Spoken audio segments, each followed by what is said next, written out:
you very much. That was very good of you to introduce me so nicely. Just before I get on to how I found the journals and that, when we were talking about Anne Lister and Anne Walker walking into the church, it would seem perhaps, did they just pay a flying visit to York? Well, actually they didn't. What had happened was that on January 13th, 1834, Anne Lister brought Anne Walker over to York to put her under the care of Dr. Belcombe, Mariana's father, because she was worried that if this woman is going to be my wife, I need to know that her health, and especially her mental health, is okay. And Dr. Belcombe was in charge, he was a mental health specialist, Dr. Steph Belcombe, by the way, Mariana's brother, and he lived in the Minster Yard. And Anne Lister brought her over. Dr. Belcombe put her, I don't know whether any of you know somewhere called Hewitt Grange, yes? And she was in a Mr. Bewliss's lodgings there for 4 months in York, Anne Walker. And Anne used to keep coming over, taking her out for a week, going sketching trips and around York. But she wanted Dr. Belcombe's assurance that Anne Walker's mental health was okay, and what she said was, is she mentally capable of making her will? Because she wasn't going to marry Anne Walker, I think, if she couldn't have had access, I'm afraid, to her wife's money, as of course men had in those days. So Anne Walker was here from Monday, January the 13th, until the 31st of May, 1834. So you had, unknowingly, or the people of York had, Anne Lister's wife in York for 4 months. Yeah, I thought I'd just give you that little bit of extra information about what happened in York. Well, to get back to how did I come to be interested in Anne Lister? I'd gone to a university at a mature age, so I was about 50 when I came out of university, and I wanted to write, but I didn't feel talented enough to write novels or poems or anything like that.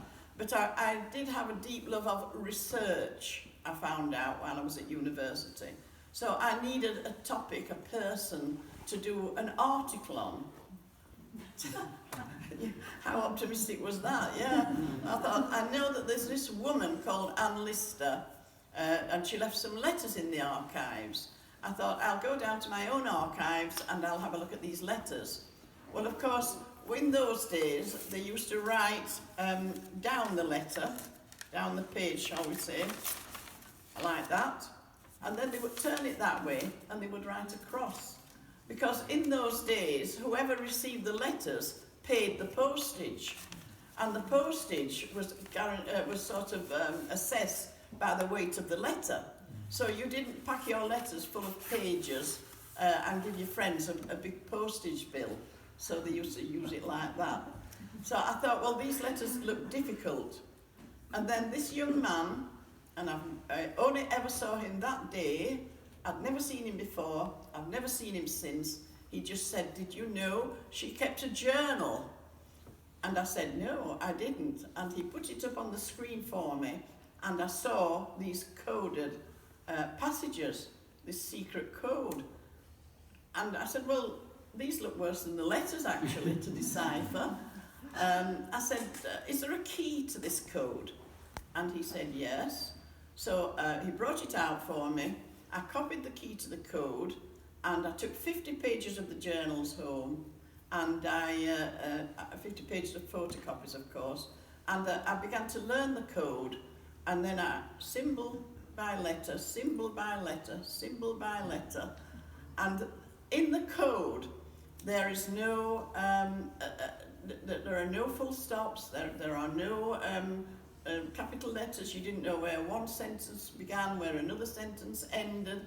So it was up to the decoder to pull out the sentences and the paragraphs and find out where did she begin, where did she stop. that, in essence, there were 6,600 pages in the journals, not all of them in code, obviously, but I went through the 6,600 pages and decoded all the coded bits, and it took me 5 years. Every day, every Friday, after I'd done my stint at teaching, I would go down to the archives and I would photocopy 50 pages, take them home, and that was my week's work, in and among teaching and marking essays and Lord knows what. But I was determined I was going to find out, what is this woman's secret? Why would a woman in the early 19th century have to write in code? And of course, I found out that,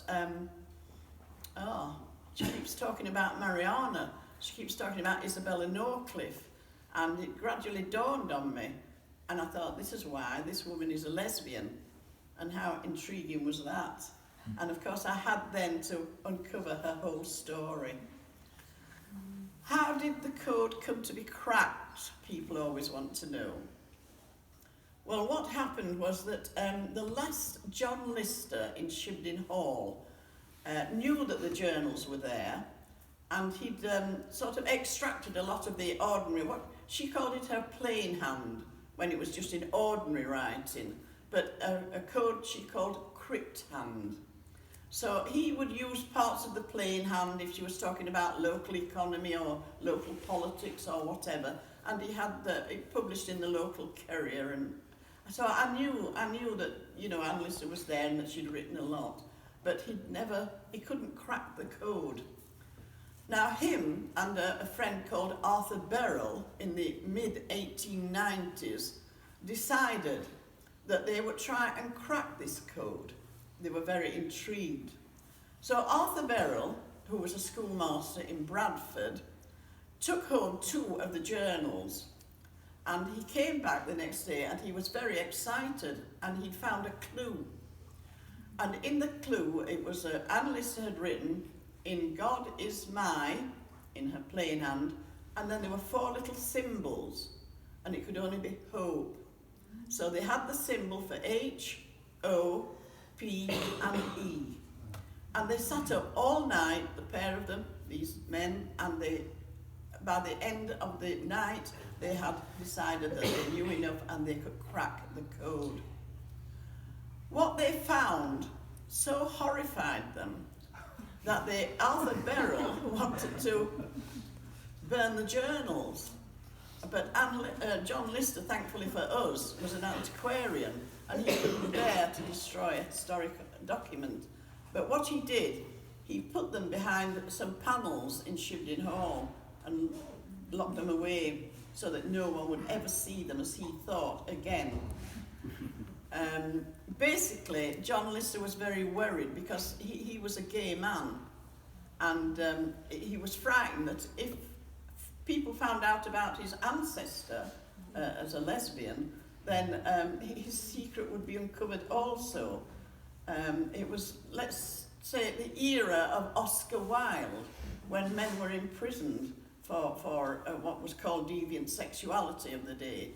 So he wasn't going to risk anything like that. Very well respected member of the community, was one of the founders of the Independent Labour Party, and he was terrified that his sex life would be uncovered, of course. Well, they lay behind those panels until he died. He died in 1933.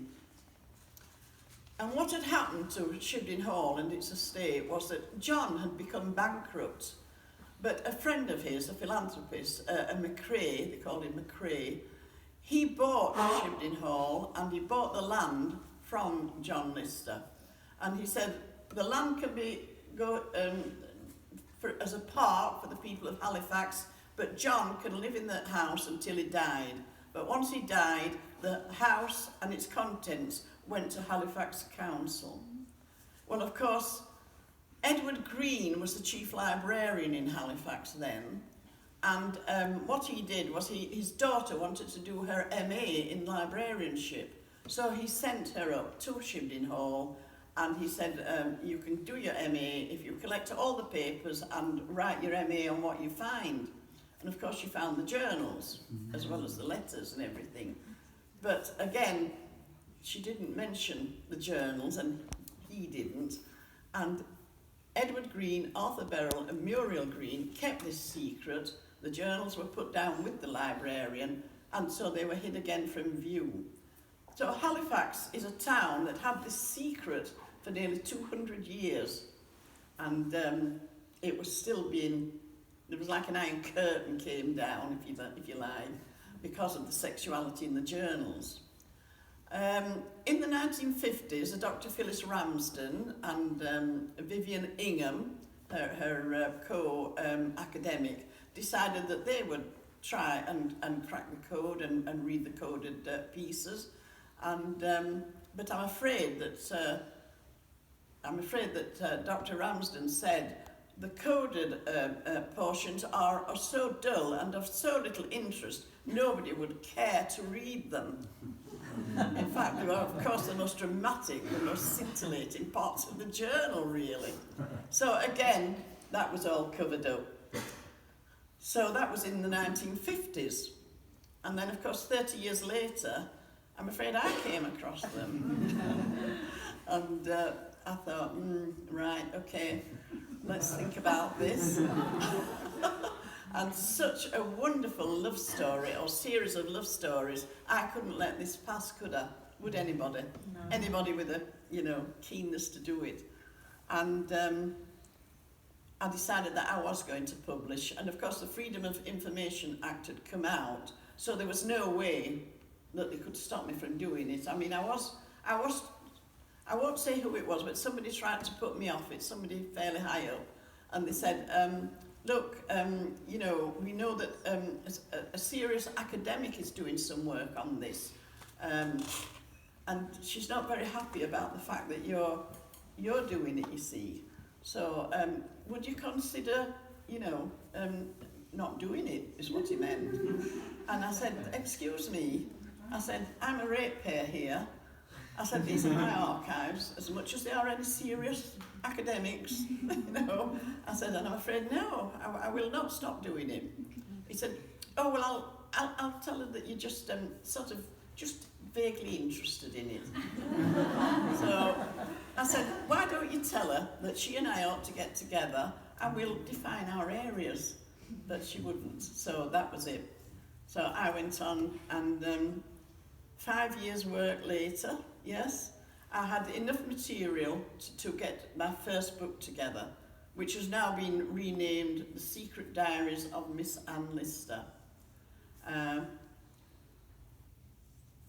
was very, very worried, of course, because the Listers had been such a great name in the town, and they were the only landowners. They were, they weren't nobility, but they were certainly very high in the pecking order in the town, if you like, looked up to and everything. And I thought, I'm going to be run out of town here. And my friend, a teaching colleague, she said to me, I can do tarot cards, she says, I'll read your cards. So I said, oh, okay.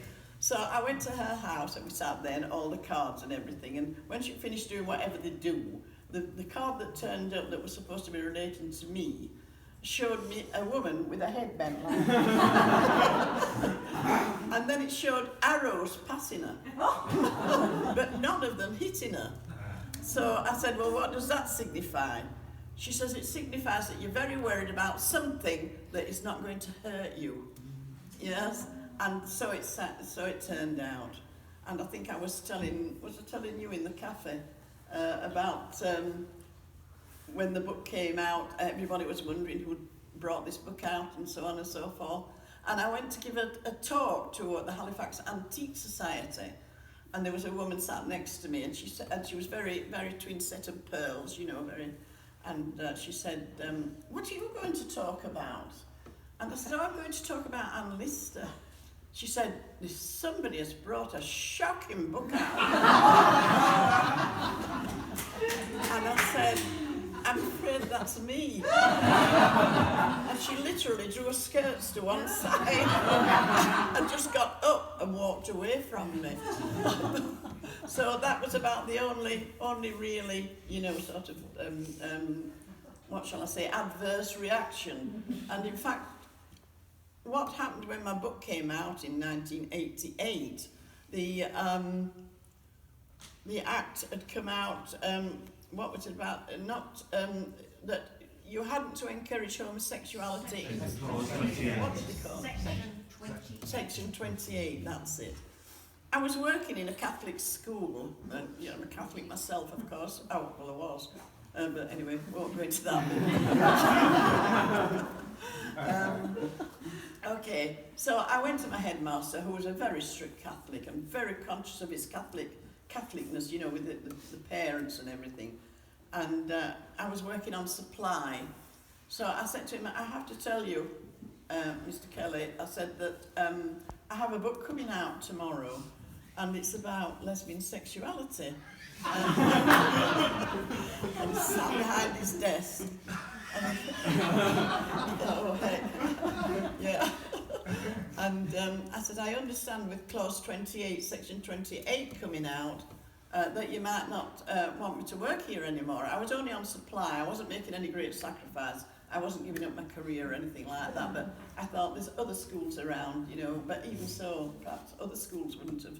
Yeah. And he just looked at me and he said, if you have any trouble, Mrs. Whitbread, with either parents, children or staff, send them to me. And I thought that was really broad-minded of him. And of course I gave him a copy when the book came. Why wouldn't I? And when he read it, he came to me and he said, you have lit a slow fuse. And I thought, what does he mean, this small book? And what are we seeing now? Yes, you know, all the publicity. I mean, from the beginning it rolled out very quietly, and there wasn't much of a, you know, scholars took it up. It was more for the academics, really. And they took it up with gusto, yeah.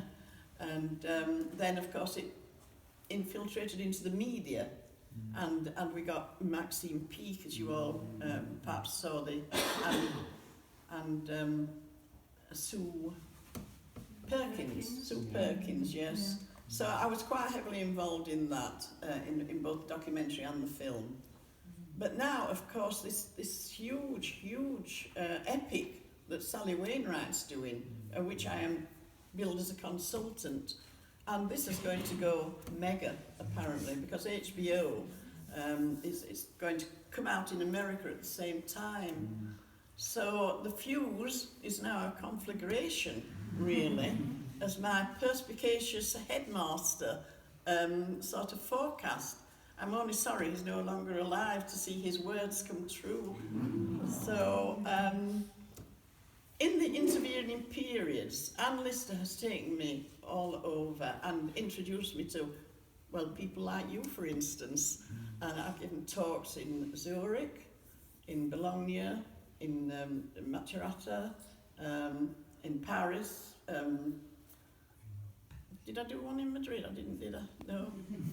I'm talking to my daughter now. And where?